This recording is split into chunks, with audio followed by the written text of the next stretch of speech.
السلام علیکم ورحمت الله وبرکاته. قدرمنو لیدونکو، خدای دې وکړي چې راته روغ جوړ او خوشحاله به یاستئ. لیدونکو، څنګه کولی شو چې د خپل د فیسبوک آی ډي نمبر موږ جیمیل اکاونټ ته واړوو؟ نو که هر څوک غواړي خپل د فیسبوک آی ډي نمبر جیمیل اکاونټ ته واړوي، نو دغه ویډیو دې تر پایه پورې وګوري.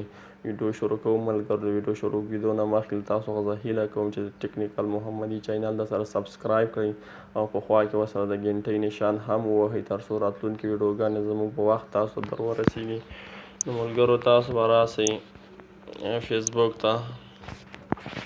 چې کله فیسبوک ته لاړئ، دغه درې نښان ګورئ ملګرو، سر په سر درې کرښې، دغه باندې به تاسو کلیک وکړئ. چې کله مو کلیک وکړئ، لاندې به راسئ دلته سیټینګ ان پرایویسي، دغه سیټینګ ان پرایویسي ته به راسئ، د باندې به کلیک وکړئ. چې کله په دې کلیک وکړئ، په دې سیټینګ به تاسو کلیک وکړئ.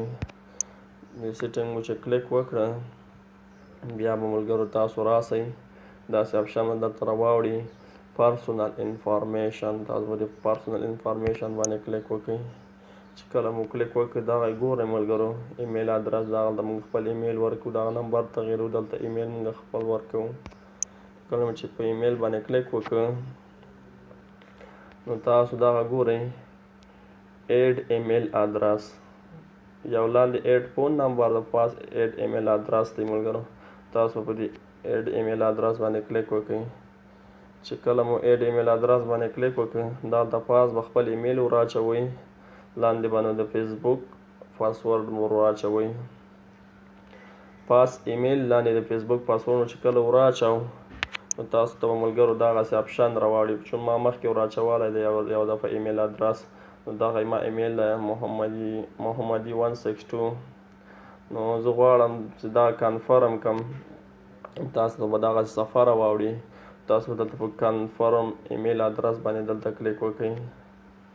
چې کله مو دلته په ایمیل ادرس باندې کلیک وکړ، نو بیا به راسئ ریسنټ کنفرمیشن ایمیل. ریسنټ کنفرمیشن ایمیل مو چې کلیک پرې وکړو، نو تاسو ایمیل ته به جیمیل ته به یو پاسورډ درسي. هغه پاسورډ به ملګرو تاسو راواخلئ، دا ته انټر کنفرمیشن کوډ، دغه ځای کې به تاسو داخل کړئ. چې کله مو دلته داخل کړئ، په کنفرم به کلیک وکړئ، نو ډایرکټ به ستاسو نمبر هغه ته واوړي، جیمیل ته. په دواړو هم خلاصوی سئ، په جیمیل هم خلاصوی سئ، خپل آی ډي مو بیا په نمبر هم خلاصوی سئ، مشکل نشته ده. خو که غواړئ چې په جیمیل ته یې واړئ، نو دغه طریقه چې ما درته وښودله، همدغسې طریقه ترسره کړئ. نو همدا وه د نن ورځې ویډیو. که ویډیو مو خوښه سوي، درسره لایک یې کړئ. کومه پوښتنه لرئ راته کمنټ وکړئ. نور مو وخت نه نیسم.